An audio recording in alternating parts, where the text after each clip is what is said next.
math on their calculator. What's 29 trillion divided by 10 million?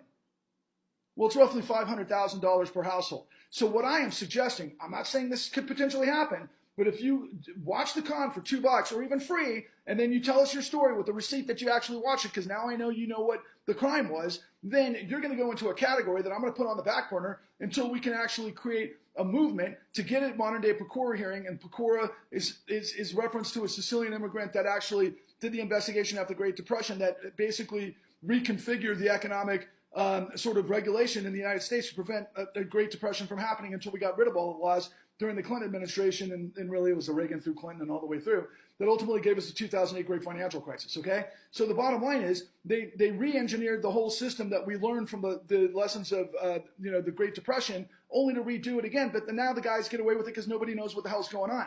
That's why I've been bringing these truths to you the whole time. That's why the whole truth is in the con. And if we win, and if we get to purge the corruption, and we get the bad guys in jail, and we get all of their winnings back and everything else, ultimately, as far as $5 trillion goes, it's a drop in the bucket compared to the $50 trillion we've given to Wall Street since 2009, just to put it into perspective.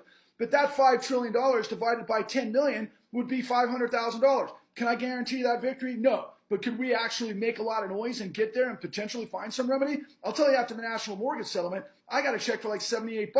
Are you fucking kidding me? $78, that didn't do anything to change the world that they destroyed for me and my entire family and everything else. I want justice. First and foremost, I want to see the bad guys go to prison. I want to recreate an honest system that our government works up by and for the people, so that all of us have a chance to have families that go to school, that get an education, that have jobs, that have some sort of dignified lifestyle of safety, because, safety and soundness, because there's balance. Because one, we have regulation that holds the bad guys accountable, and two, because we're a system, we're a population of citizens and not fucking cattle.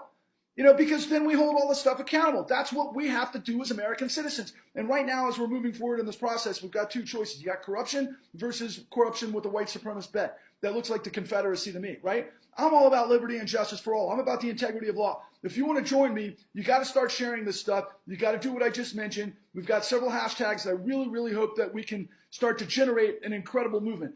Hashtag failure is not an option. Hashtag Exodus. Hashtag the resurrection. So it's like Israelites and Moses going through the Red Sea to get away from the pharaohs to get to redemption. That's what we're talking about. And then ultimately, that's all predicated on truth is marching, hashtag truth is marching, which is why we purged slavery in the first place. And then that gets us to hashtag the con. Got it? That all makes complete sense to me. I certainly hope it makes sense to you. Onwards and upwards.